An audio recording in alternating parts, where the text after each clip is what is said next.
Hey, I'm Ankita. And I'm Ujjawal, guys, and we are the co-founders of Zymrat.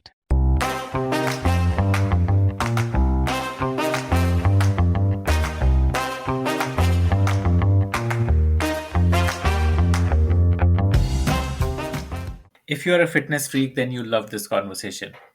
I think most fitness enthusiasts in India realize that you do not get the kind of high quality fitness gear here as compared to the West. I think part of it could be the pricing. Maybe companies feel that it will not sell in enough numbers to justify launching it. But I think a bigger issue here is a lack of imagination and innovation.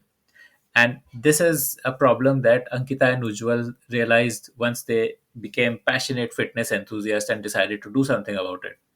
Ankita and Ujjwal are both techies turned entrepreneurs, and they named their business Zymrat, which is a clever play on the word gym rat, which refers to a person who spends all their free time in the gym. In this conversation, Ankita and Ujjwal talk about the initial hurdles of going from zero to one, finding that product market fit, discovering how to build supply, and they talk about how good quality functional gear can really up your fitness game. Listen on to this fascinating conversation with a company that I'm sure will dominate the fitness care market in India for years to come. You're listening to the Spotlight Podcast, and I'm your host, Akshay Dutt.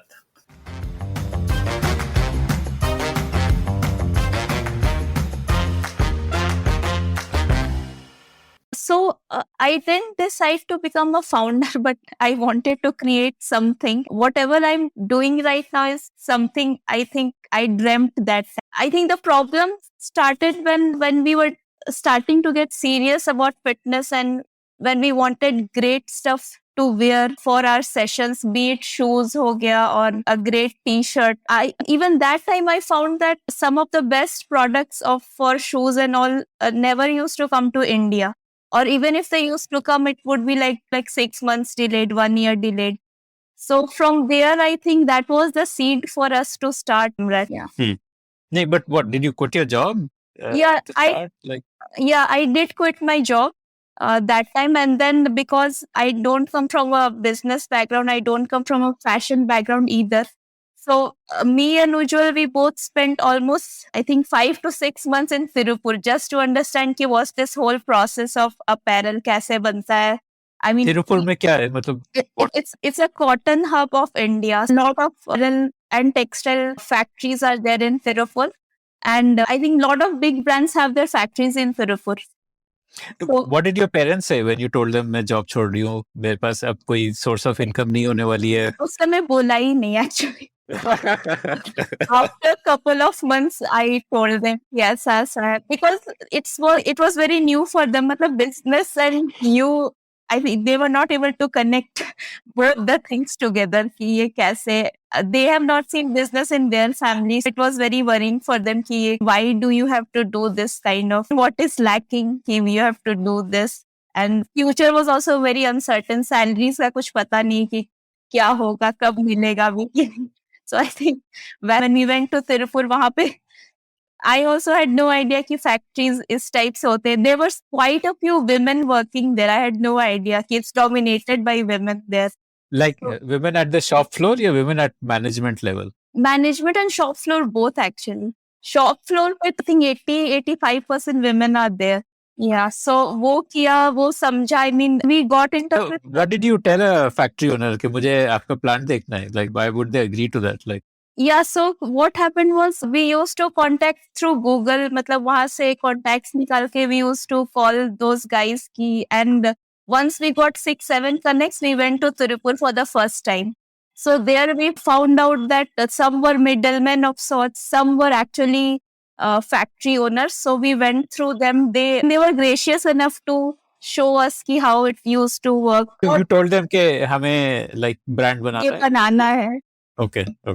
मतलब you were basically telling them we are a prospective customer, तो तभी उन्होंने फिर इज्जत की. हाँ, actually we were not designers also. So we started by sketching on paper, and the factories were so good that they actually offered us their designer, because every factory, a textile and all, they have their own designers. So whatever you used to sketch, then they used to convert it into like proper construction. कि कैसे क्या होगा, what can we do, what we shouldn't do to make it like a holistic kind of a product. So I think our inexperience. Like you finalized one or two main manufacturers जिनके साथ आपको काम करना था, and then you like developed the product with them. That was the approach. Yeah, that was the approach. Yes. After we saw the factories and mills and everything, and as we were starting out, we couldn't also give them a huge requirement to make. We couldn't give them कि एक t-shirt 10,000 बना दो ऐसे करके. So we wanted very small quantities to test out, more like a pilot project, but still there has to be some quantity. So they were kind enough to do that with us. That's what happened. And you put in your savings to pay for that Yes. first lot. Yeah. Not in Achha, first lot. I think second lot also that we made outside India, that was also initially bootstrapped itself. Okay. And Ujjwal, like, how did you? So you were already like a co-founder, right? Like at the Thought Disrupt. Yes, definitely, Akshay. So there was a consulting firm that I was doing with another team, and we were They're like IT services business. absolutely. But little more, I mean, little different than just IT service because we used to literally build out, I would say, MVPs and all that for people who were going for funding. I think we work for even people who went till Series A and pre-Series B and all that, Series B and all that stuff. So we're doing more deep technologies kind of stuff with Ruby Rails, Python. So pretty hardcore. I think I would say coder. I was back then, but then the how to say in simpler terms, the kida of growing that business was also there. So I started hiring, bringing more clients and all that stuff. So founder tag to already I had Akshay. But to be honest, there was a point in that business, right, where I was pretty complacent. As I said in the beginning, when you are earning in dollars and spending in rupees, you are pretty much in a very sorted place, right? We just work for little, and you're also very comfortable. When you technology wise, you're pretty comfortable. You can write code at the speed of amazing speed and all that stuff. You have learned the tricks of the trade. But fitness was something, it had become like that business was something which I just used to do as a 9 to 5. And then fitness was something which really got me going. I wanted to be in the gym. I wanted to be on the running tracks for half of my day. I used to spend 2 hours in the gym and there was a time, and then again swimming pools and all that stuff. I think the real entrepreneurship or real startup, for at least in Zymrat's context, happened absolutely when I met Ankita. For those who do not probably know, Ankita and all are also married. So we are a couple. We dated for a very long time. Yes. We dated for almost 5-6 years. And then, of course, we got married, but we started Zymrat before we got married. And when of course, we got together, the amount of confidence that she, of course, infused in me, and as a group, we got that let's do this and let's make this happen. Because as she said, there was a huge problem that we were identifying. Every day we used to meet. I would say we are pretty blessed to be connected very deeply in the fitness community in Bangalore, especially, and then somewhat in Mumbai also. And every time we used to speak to one of these friends or somebody who is in the same community, the feeling was resonated. The fact that you either find really average quality products on marketplaces or big box guys, or if you go to a showroom, you have to shell up really lot of money. You have to shell up a lot of money to buy even something which you like. You don't have much of it, but you like somewhat. And the other problem that we were seeing, and I personally have faced it a lot, is that 80% products, I'm roughly quoting the number, of course, there's no data around this, but a good percentage of products, I would say 80%, never sees the face of India. From international brands like your Nikes and Under Armours, of course, they make great products, but most of it is made for West.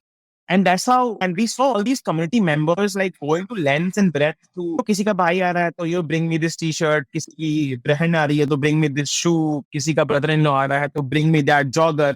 And we were in the same boat. So I was trying to find this amazing product from Under Armour, and I realized that it's not available in India. So I got one of my cousins to get it for me from US.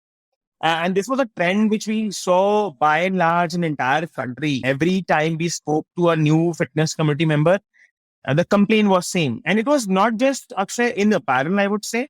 It was there in apparel, shoes, and even in fitness, other verticals like your supplements and nutritional food. Of course, as a market, we have grown quite a lot from when I'm talking like 14, 15, 16 era. And now we're in 2022. It's a very long time. So the feeling and the pain points are very obvious from our beginning days itself, that this is the problem which we as a community are facing. And the funny part was that we also, when we spoke, or let's say when we evaluated the market and we saw some of these bigger guys like Indian traditional brands, who have showrooms and have lifestyle products. When we delved a little deeper into them through one of our connections, we found out that they had no plans as such. The playground where your international brands operate, like Nikes and all, that was pretty uncharted for any of the Indian brands. So they just were very content. Like for us, it was like make whatever is available in domestic market to Tirupur and Ludhiana and just sell it on one of the marketplaces. Let's not even think about making a product which could compete with one of the international brands. That's how, I mean, for me, founder journey was, I would say, not new, but it was pretty awakening for me because being a founder at Zymrat has been very different than being a founder at my previous consulting firm. So I'm guessing initially you would have continued to let the dollars come in to help you bootstrap Zymrat, while Ankita would have been working on getting the first set of products ready for market. Absolutely. So we did do that for a very long time. So even after startup is nothing but a roller coaster. So even after we decided once that, okay, when we did our first pilot we saw really good responses and we thought, you know what, let's just quit this entire job, business, whatever we're doing, and let's make this baby big, this Zymrat thing big, because this is a market we are looking at a very huge thousands of crores and all that. So we did that. We did it for a very long time where Ankita also did a lot of consulting work in terms of writing, in terms of helping our people in terms of starting their fitness journey, all that. I continued my consulting work in my previous company, continued my consulting work some startups also, SaaS startups, and kept bringing in the money to bootstrap Zymrat for as long as we could. Okay. So Ankita, let me understand from you, what was the first set of products you developed? What did you launch with? The first set of products was for both men and women, actually, the pilot that we did. I think we had couple of products, which was your half sleeve t-shirts, tank tops, joggers. And for women, we had t-shirts and leggings. And it was very difficult for us to do all that because men's products were completely different. The fabric material for women's was completely different. It was not just one factory made. It was more like 2-3 different factories in Tirupur making all that stuff. Okay. And what quantities did you get built for the first set? I think it was somewhere around 2,500-ish. Am I right? It's 2,000. Yeah, I think 500. Yeah, she's right. In totality, it was around 2,500 or maybe 1,000 more plus minus. Very small quantity action. This was our ideation and we got these products, but that also took a sweet time. Like we did get some deadlines ki ye tab ho jayega and all that. But in reality, what happened was some products are produced and some had some issues, then they were reproduced and all those things. So instead of, I think 3-4 months that we planned, it was more like that was also an year project just to get those number of products out. And and another, I think, interesting tidbit would be that the warehouse was our own house. One room was the warehouse. I think I still have some pictures of that.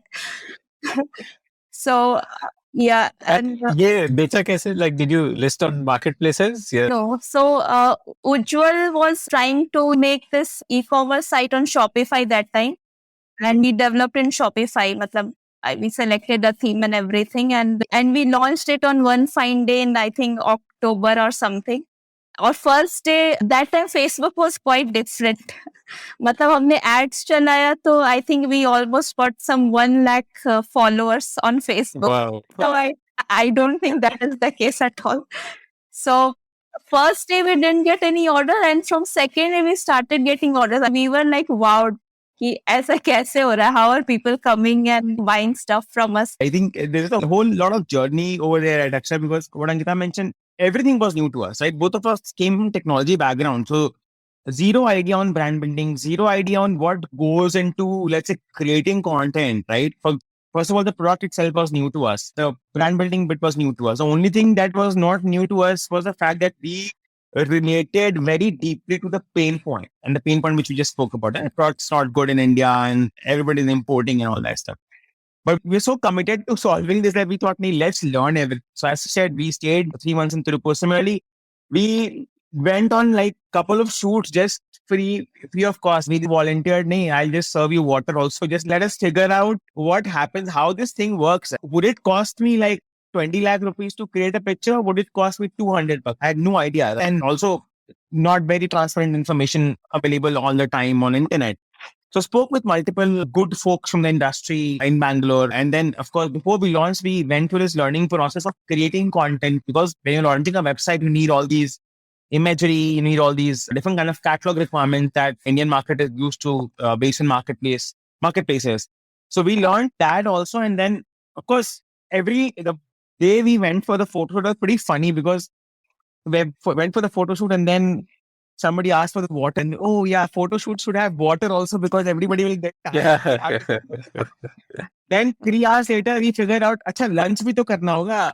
Man, yeah, we had to figure out lunch. So it was quite a learning experience when we went for the first bit of content creation also.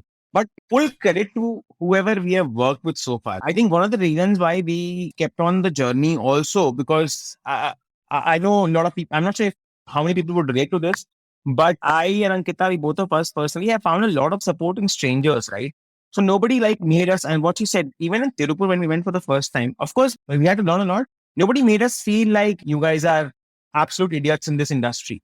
So they were very happy to take us through the process, because there's a potential customer that we're also looking at. In that context, they were happy to help. Similarly, when it came to content creation, when we spoke with different kind of content creators from the industry, everybody was very gracious. Sometimes it didn't work. Somebody quoted like a budget which was 100x beyond what we had thought. But even they were like, hey, you should do this and that, probably this location. But For example, I think, we can quote here that we went to a studio and the person was a movie maker actually, but he said that, I can shoot. So we went there, we told them our idea and everything. And he said, let's go to South Africa.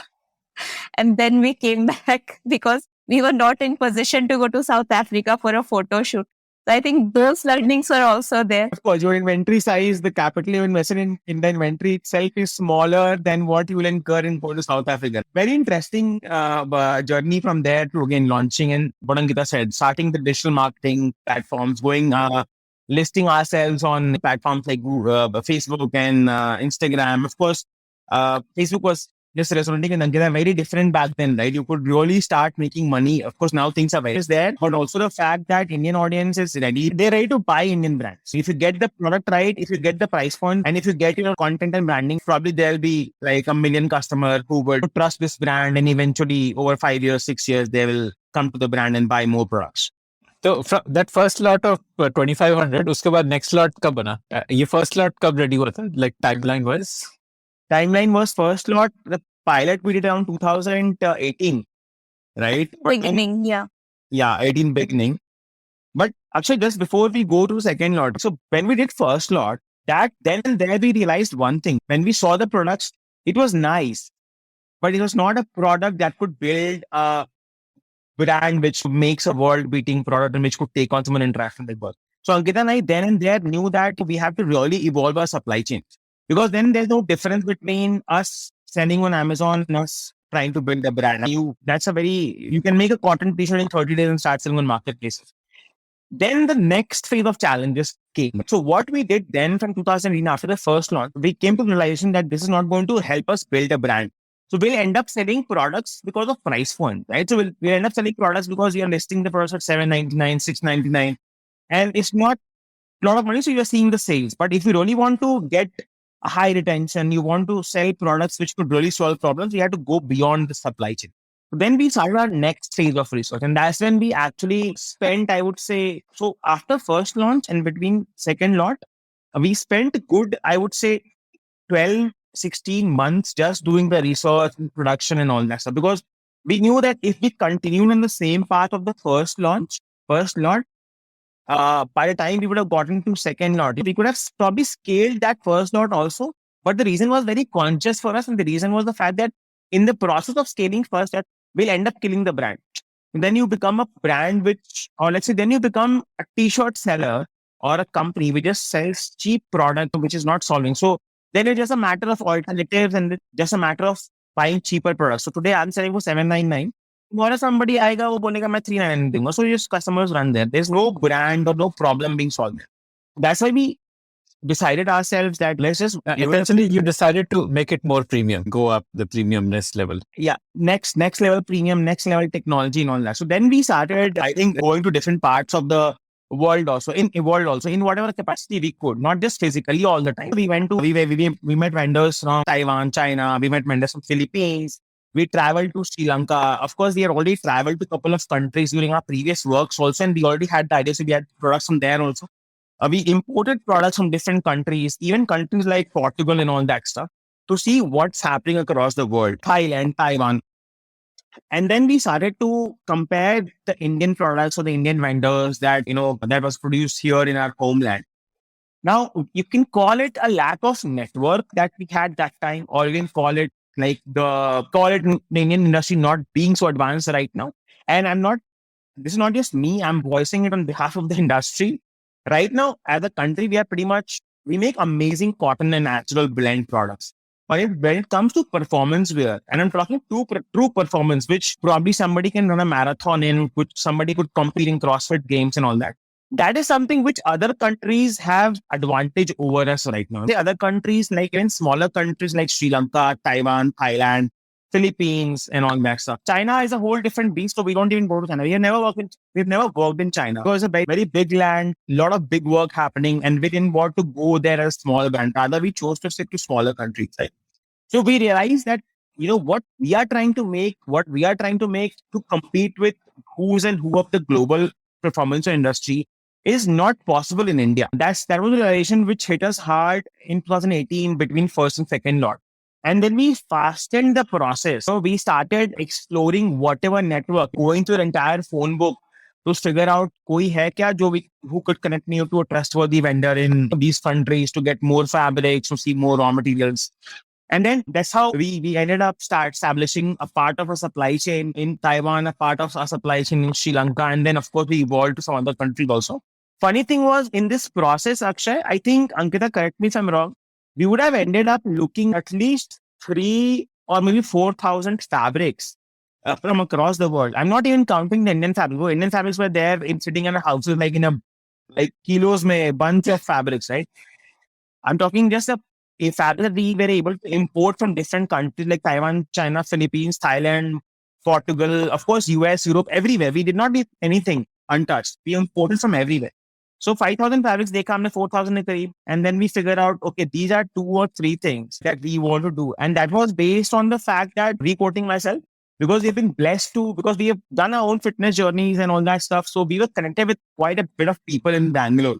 So we kept making some samples with whoever we could. Kabhi some tailors se banwa liya, kabhi choti factory se banwa liya, and we kept testing it with some of the athletes and coaches in and around Bangalore. And the reason to do that was, we also knew that should we just replicate what is being done in US and Europe, or should we figure out our own formulas for India? And what we discovered, Akshay, was it was very important, crucial for us to discover our own formulas. That's why we could not just pick some random stuff that came our way from across the globe.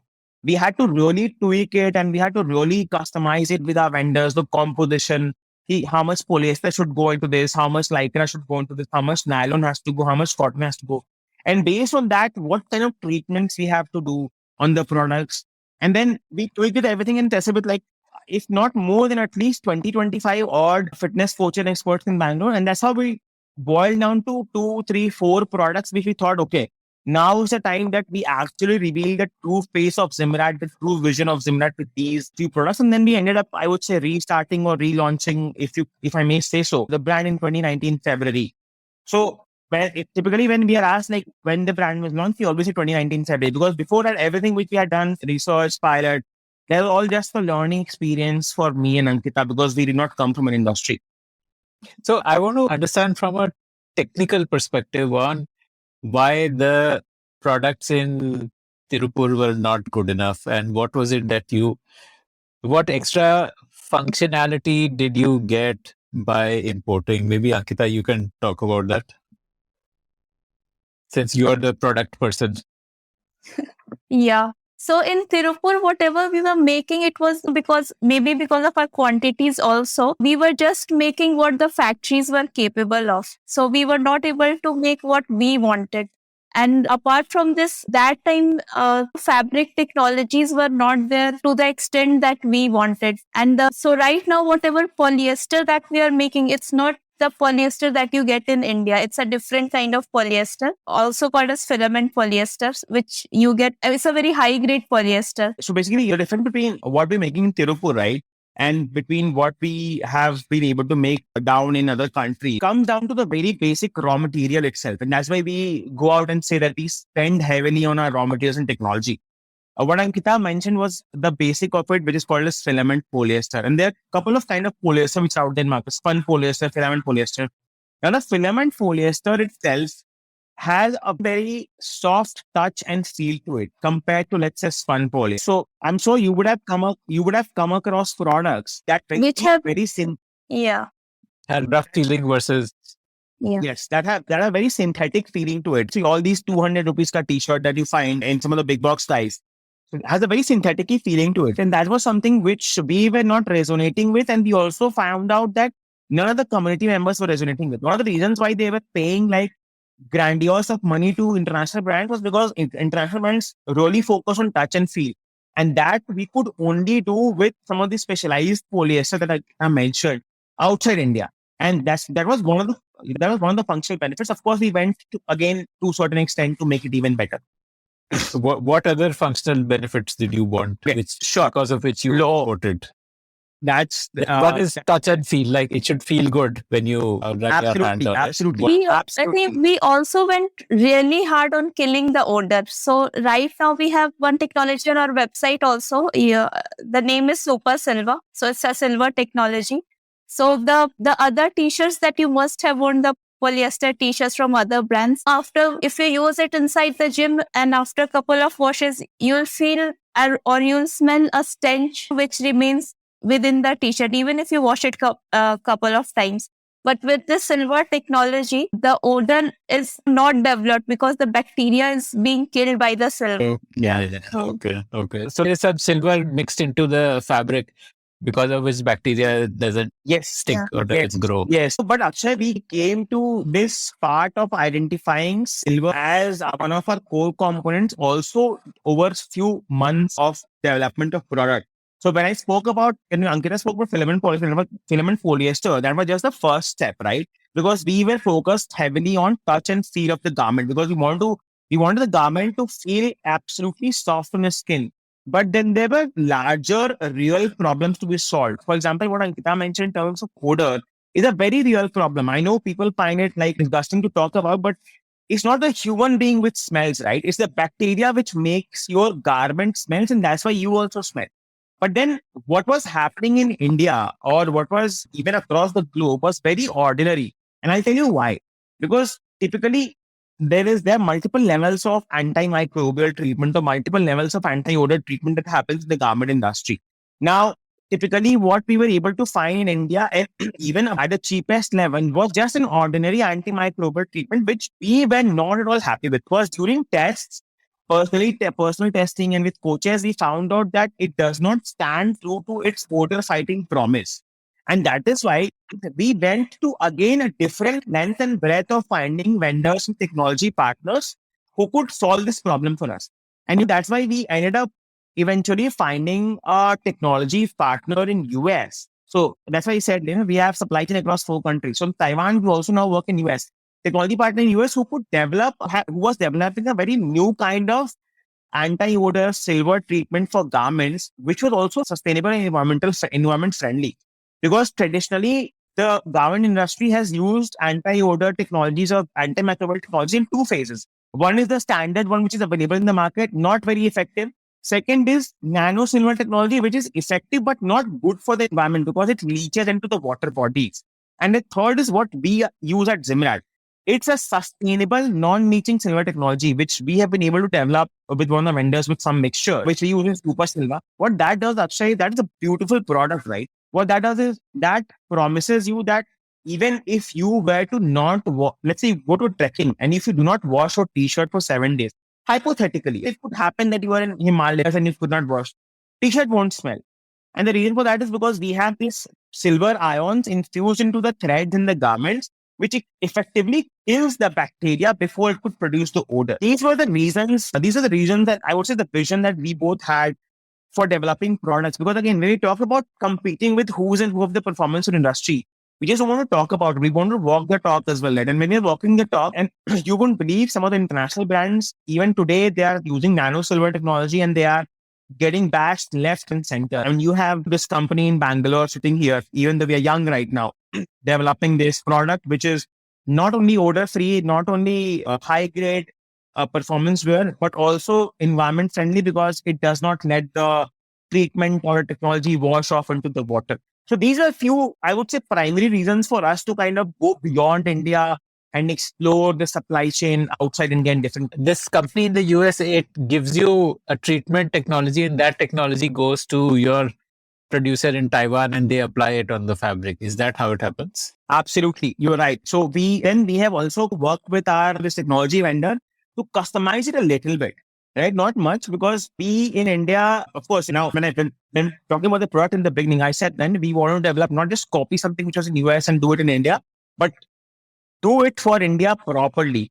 So one of the highlights of Zymrat products in the beginning during pilot was also the fact that, and during research came out that, all these garments in India, especially in the places where you have more belly and all, you get this static feeling when you wear the garments, right? That the body hairs getting stuck in the garment and things like that.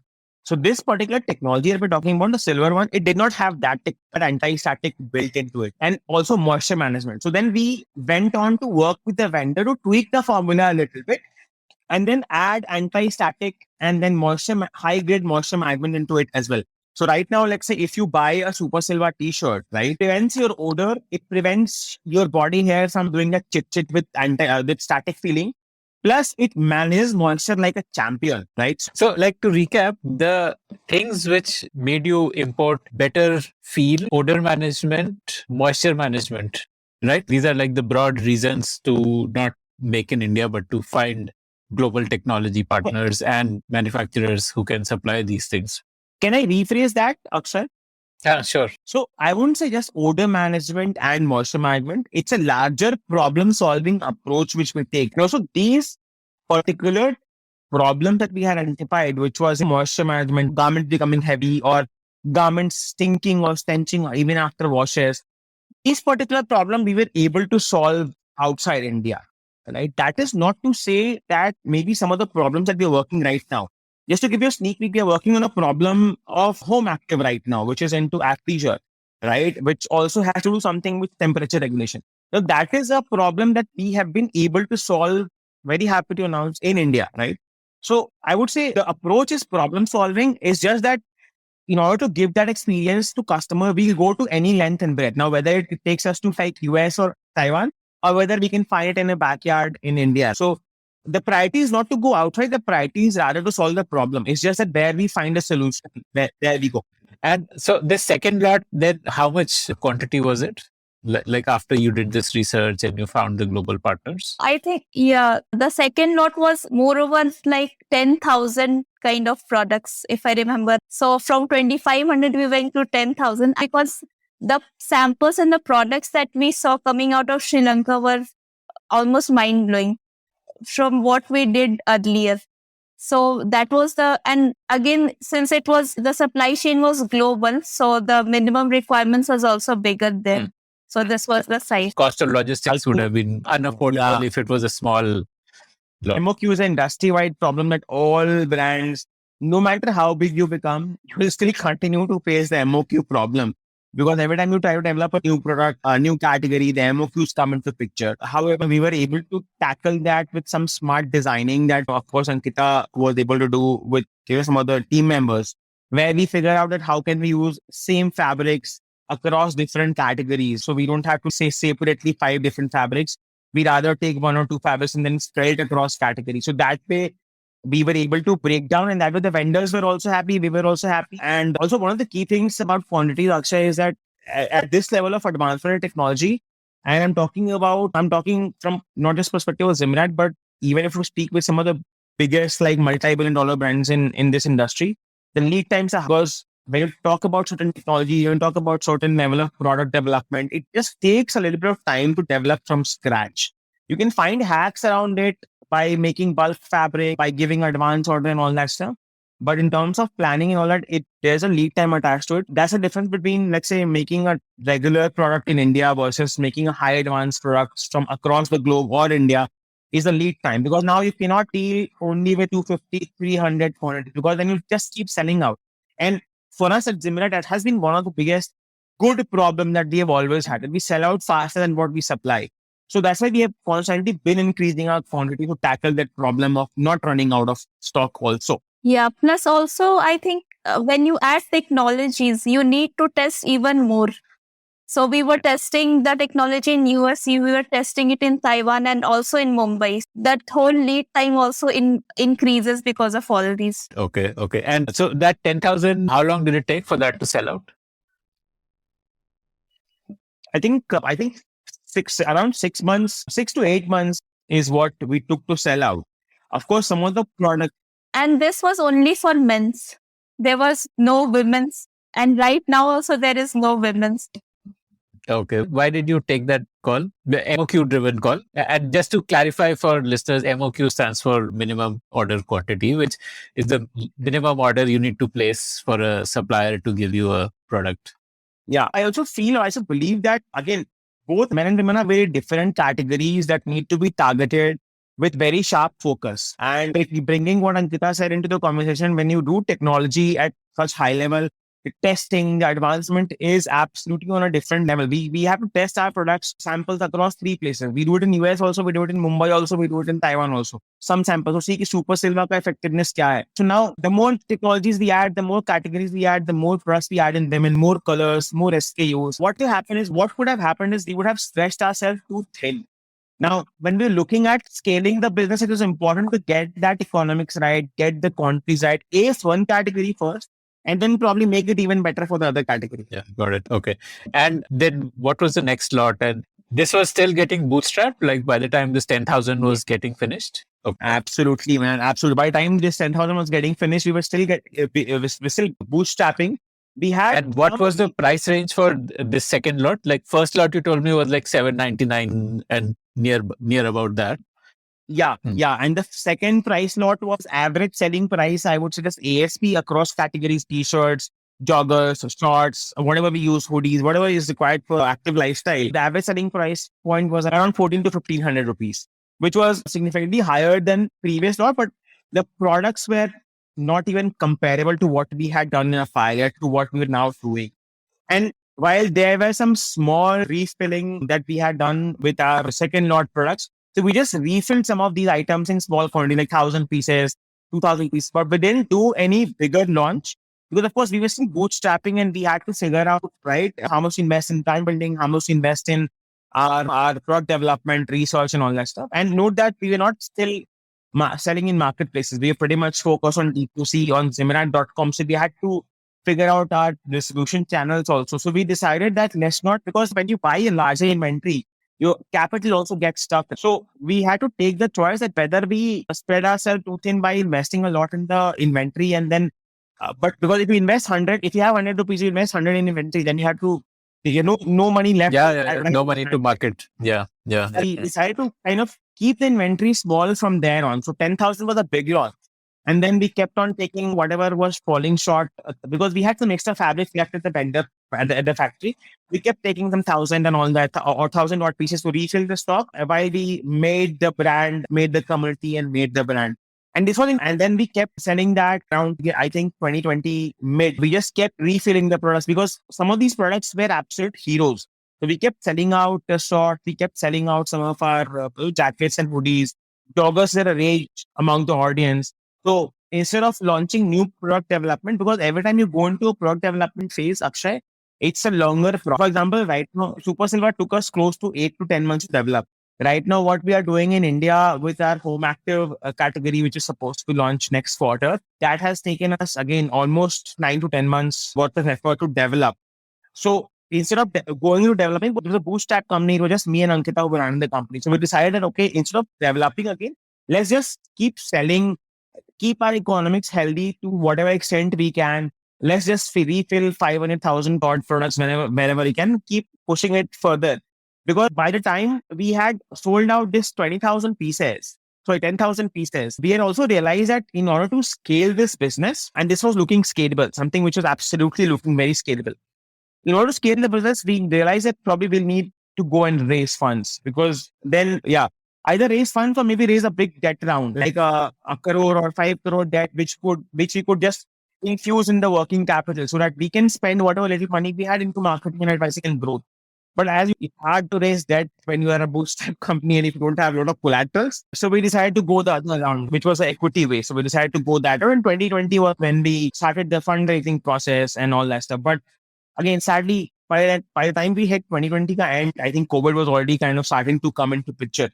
So COVID delayed the process to a certain extent, but 2021 early was when we actually, 2020 late and 2021 early was when we actually closed our first round of, pre-seed round. It was a very, pre-seed round when we closed 2020 late, 2021 early. Yeah. So when did you relaunch? I would say like Zymrat 2.0, like when you... 2019 February, Akshay. Okay.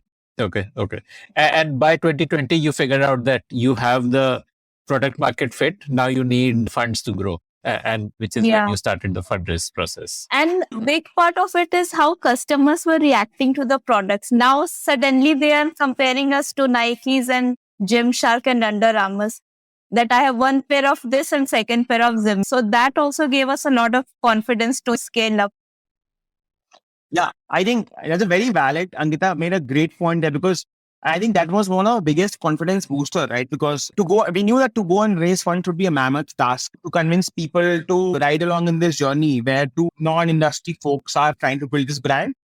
But the biggest booster for us was the customer, because I think customers had never seen a product line like this coming from an Indian brand. So the wow factor was on a different level altogether.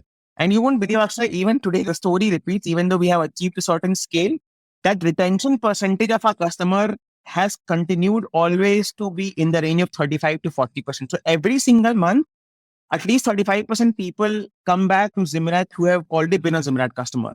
So that's the kind of wow factor. And sometimes it goes up to 50% also if we are in certain months. So even at good scale, that retention, and even then in 2019, 2020, that retention was what kind of made us, I would say, just amazeballs, figuring out that this is something which people have not seen.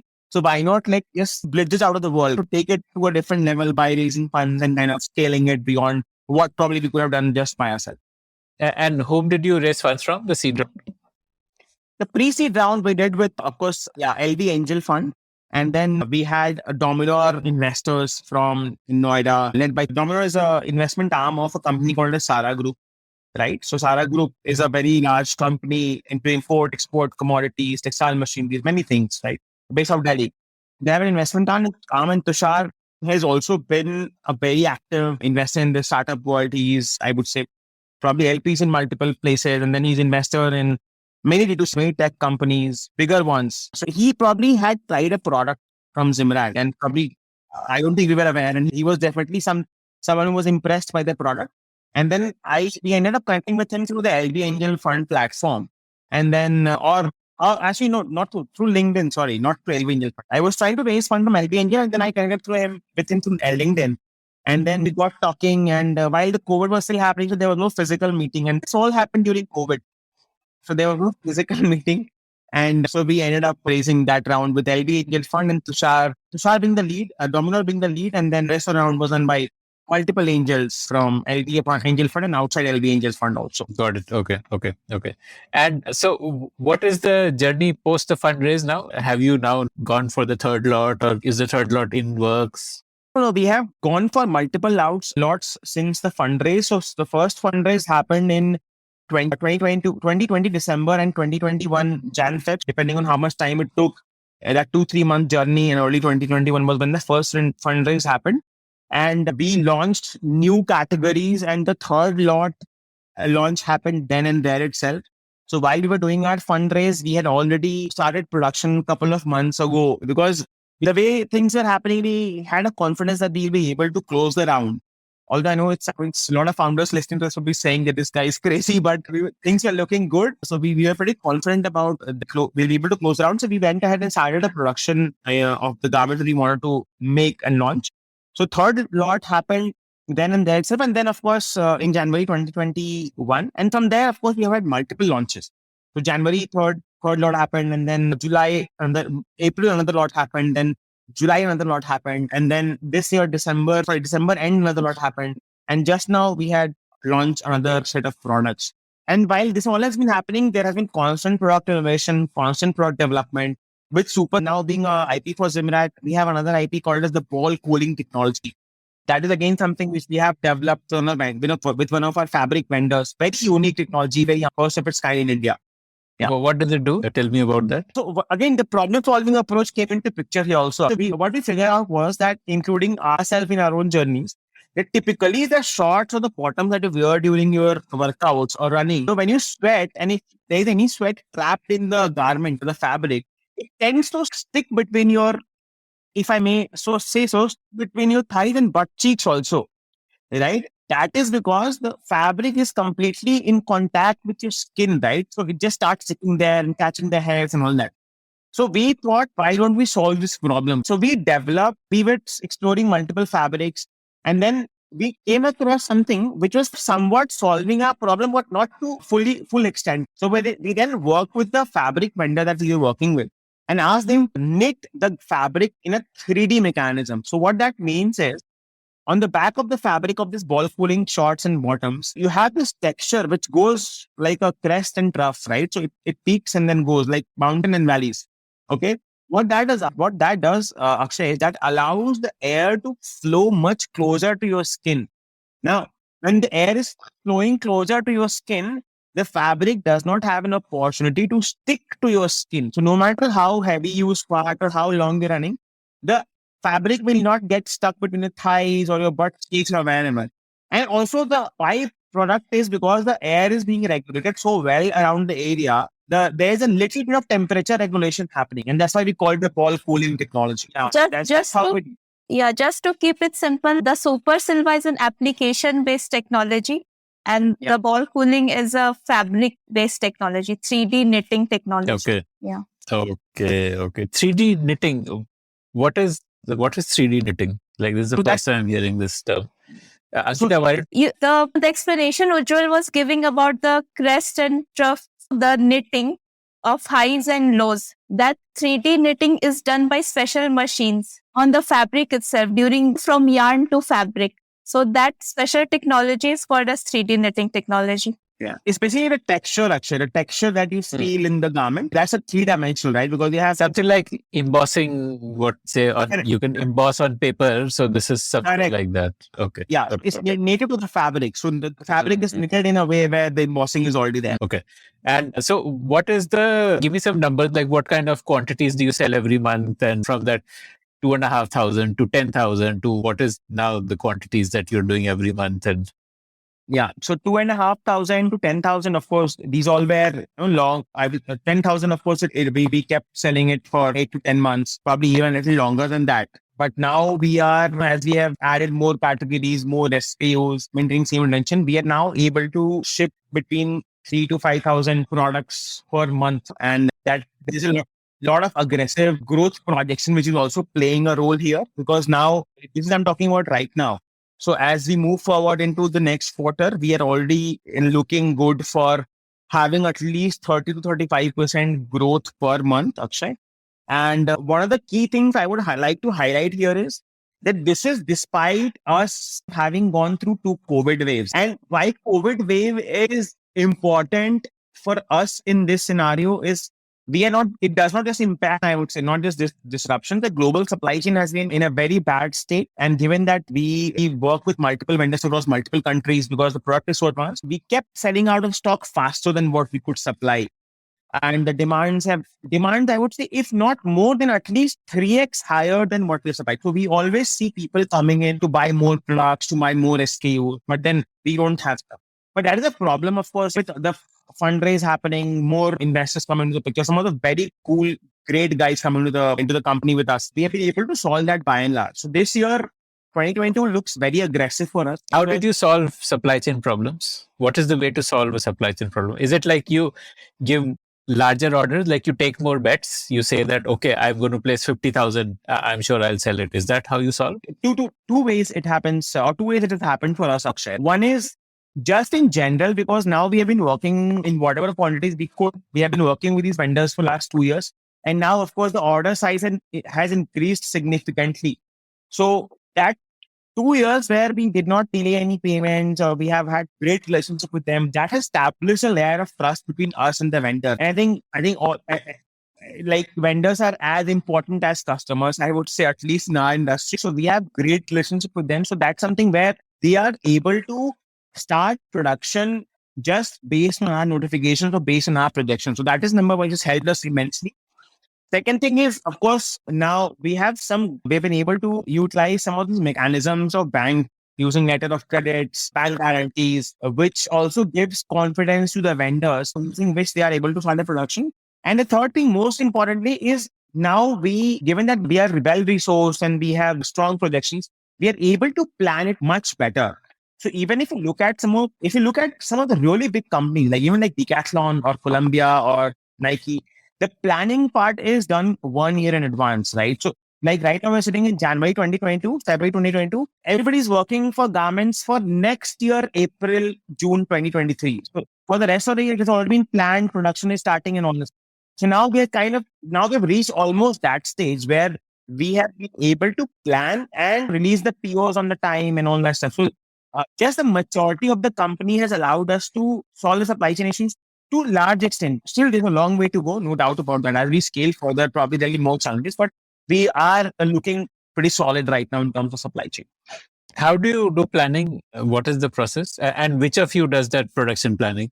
So, of course, that's done by team, but I think Ankita pretty much leads that part also. Because Ankita, tell me how you do production planning. So for production planning, what we do is we set our goals.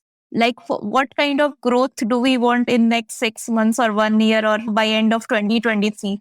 Based on those goals, we reverse calculate everything. And the budgeting also, how much are we going to spend on production in Sri Lanka? How much are we going to spend in India? Because of course, whenever we do production in Sri Lanka, there's added duty and everything that comes into picture. So that's how we reverse calculate everything. But how do you decide the target? Because you would have some maybe 20, 30, 40 SKUs. So how do you figure out that this SKU we will sell 10,000 units, this SKU we will sell 50,000 units? Like what is the way to predict? Yeah, so the prediction comes from the past experiences basically. So now we have reached a stage where we are repeating 40 to 45% of the products because those are hero products. So that also, and we want to keep it like that. Once you get a hero product and you keep on repeating, that planning also simplifies a lot. Yeah, and the rest of the chances we can take with the other products. Okay.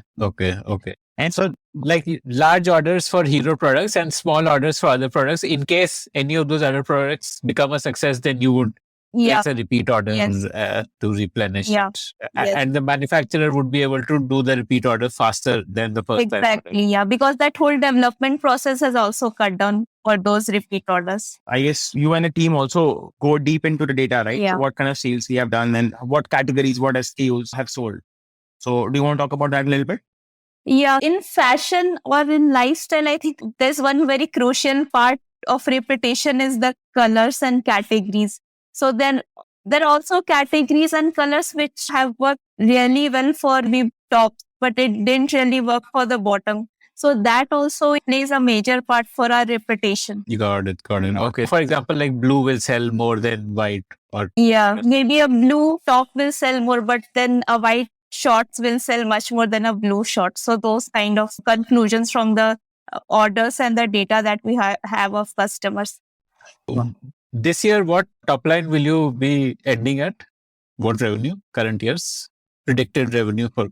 Yeah, I think we'll be probably ending at somewhere between 4 to 5 crores. We'll have to kind of check that. I think around that number. And target for next year? We have almost 200% kind of growth position. So we're looking at reaching anywhere between 12 to 15 crores for next year. So by 2025, you'd be maybe 40, 50 crores or something like that? So I think one of the key things here to note, Akshay, is that in supply chain, the more we solve our supply chain, more we streamline our supply chain, the more we, I think, identify the hero products as Ankita was calling out, the faster we can grow. So for example, there are months where we have just grown from 300 to 400% just because we restock the goods. So that we are doing some aggressive production also. So ideally in by 2025, because it's 2022, we are looking to kind of grow till 100. And that is based on the fact that we are getting into now a little bit more wider categories also. How is the athleisure different from what you've been doing so far? Why is that a separate product line? Like from a technical perspective, like from and maybe Ankita, if you are building that product, you can talk about that. Yeah, the products that we have right now on store, it's mostly for your active sports, active lifestyle within the gym, outside, outdoors and all. But in athleisure line, what we want to do is make something that you can wear right now, or what Ujjawal is wearing or I'm wearing at home, or even lighter workouts at home. So the combination of fabrics will also differ. Why will it differ? Why can't I just wear, from a technical perspective, help me understand, what do you need? Less moisture absorbing, more moisture, like from giving, throw some jargons at me. Why can't the existing products be used for athleisure? What is it that you want to do there? So existing products all are 100% polyester or recycled polyester. So these combinations are there, but cotton or any natural blend is not there. And since India being a tropical country, we don't like polyesters 24/7 on our skin. And it's also not suggested. Yeah. Okay. So your athleisure range is essentially cotton focused, like it'll have a higher percentage of cotton in it. Yeah, cotton or any other natural fabric. And which makes it easy to like lounge about. I can't imagine sleeping in a polyester t-shirt. Yeah. But you can sleep in a cotton t-shirt. Yes. Okay. Okay. And the focus is to be on menswear only, or are you looking to get into women's wear also? Actually, we are planning, because even for this home active, the idea was not to go for this home active, but the people who were coming back, they were demanding so much from us, and our customers buy each and every color of our products. So they have nothing left to get from us. And that's why we thought that people were also asking for cotton t-shirts or other kind of t-shirts. So we thought, why not we try a hand on that also. And women also have been constantly messaging, DMing us that when are you launching this women's line? Because we also have female customers, by the way, who keep trying our t-shirts. So we thought, I think it's a high time that we start a pilot there also. So the development is already on way. And what is the distribution channels today? Is it still your own website, or maybe Ujjawal, you can answer that, like distribution wise? Yeah. What are the... We're not selling through Amazon and Flipkart yet? No, we are 100% on our own website. And then, of course, what we're looking to expand into probably is also some of the newer marketplaces. But again, right now, the response that we have been receiving on our own is amazing, right? And I'm talking about like very huge retention percentage, like 35-40 in this category at an AOV of 2,500, an ASP of 1,700 now. So our ASP has also gone up. Is something which makes us very satisfied and very happy also. So we want to continue building our website as the key platform and want to stretch it to as much as we can. And we take a lot of inspiration from some of the startups. So if one of our Indian fellow founders and startups can do it, I'm sure we could also pull it off. So the focus is going to be majorly on our website. And then what we would be looking at is probably doing some experience centers, which are already partnering up with some of the premium fitness studios across the country, as to maybe place our products there and allow the people to explore and maybe order using a tablet or something. Having said that, the larger marketplaces, which we are probably hinting at directly, like Amazon and Flipkart, and that will definitely play a role in getting a larger scale beyond 100 crore, 500,000 crore kind of stuff. So once we have established a more, I would say also when people are completely satisfied with the price points, that's also a key point here, because typically the price points on Amazon or Flipkart could be probably the ASPs and AOSBs are a little lesser than what we are able to command on the website right now. So both the price points, the supply chain, and maybe some new categories, especially targeted for the marketplaces, will also be.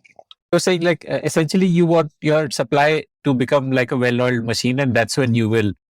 Yes, that is one factor, Akshay, of course. Supply is one of the biggest factor, no doubt. Also, the factor is that more SKUs is needed for some of these marketplaces. So we need to have probably a little more SKUs than what we have right now. Because we are so focused on making every product a hero, So you'll not see us launching like 150 SKUs at the moment. So we launch like 15 SKUs. In totality, we have less than 50 SKU right now on the store.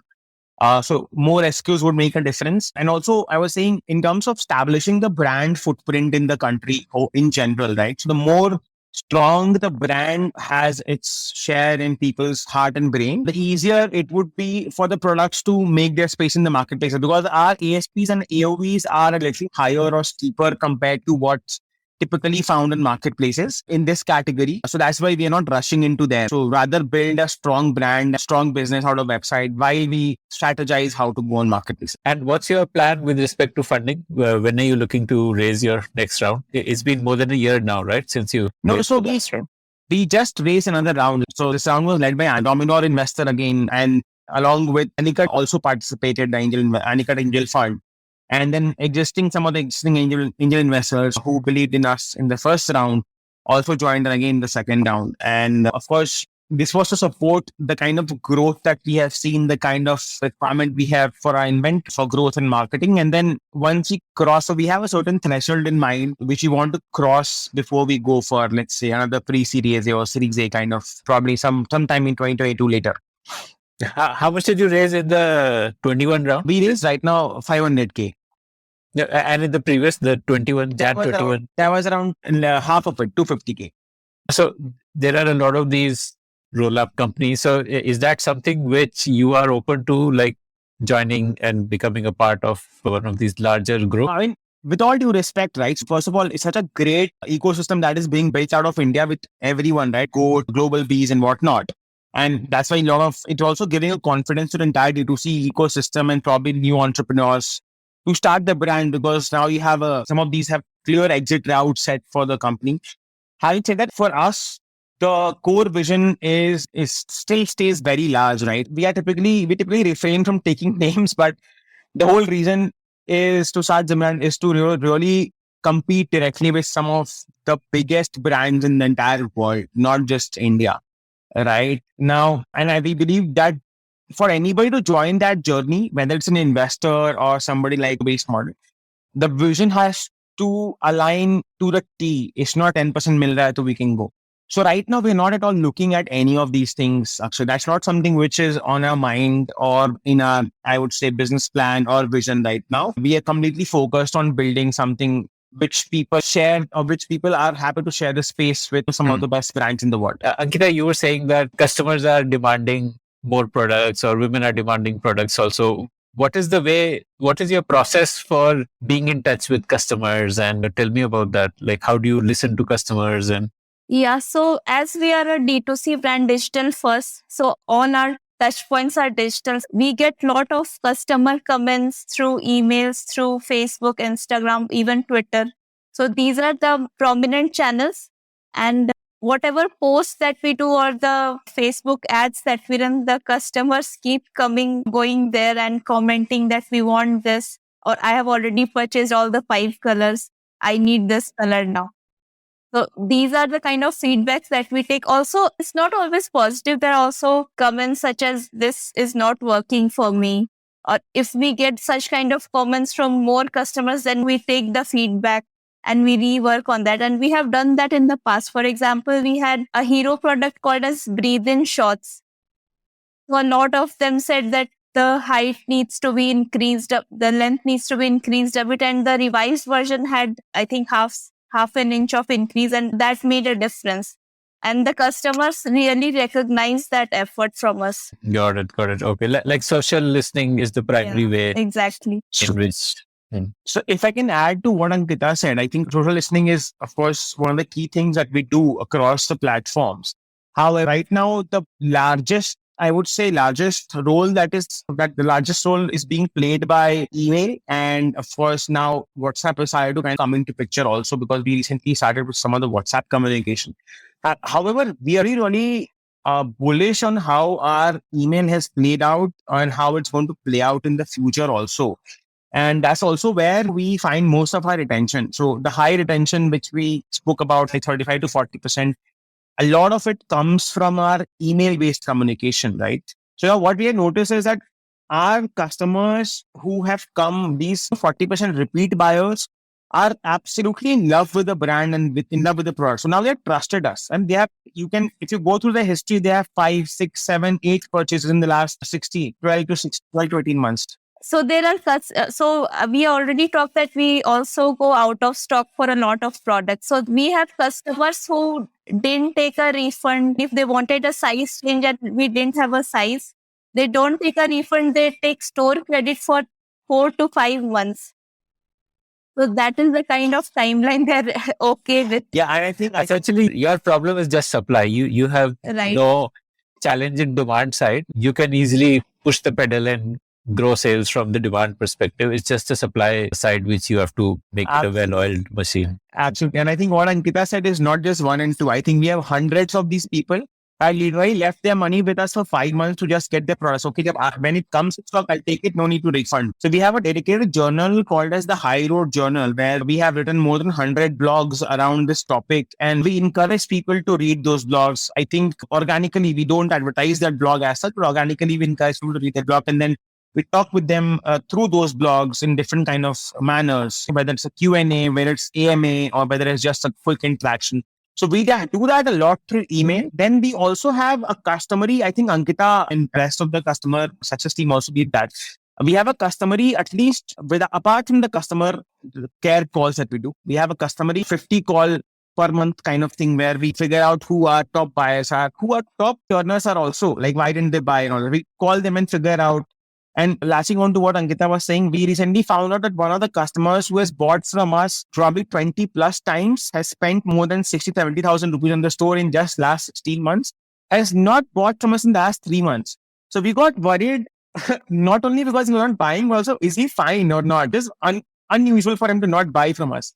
So we reached out to him, we called him, and then we figured out that he was just he had so many Zymrat products in his store already in his wardrobe that he was not going to buy anything. But then after we spoke, 3 days later, we found out one more order from him. So I think the kind of customer love and support, I think pretty much the entire journey, man, Akshay, it's been all credit to customers. If they had not given us 40% retention, if they had not given us these amazing, brilliant reviews across platforms, we wouldn't have gotten the confidence to scale, to get more inventory, to raise funds and all that. So pretty much, I think just any other business, in our case, more especially, I guess, the entire credit for our story kind of goes to customers who have bought repeatedly from us so far. This was the Spotlight, presented by The Podium.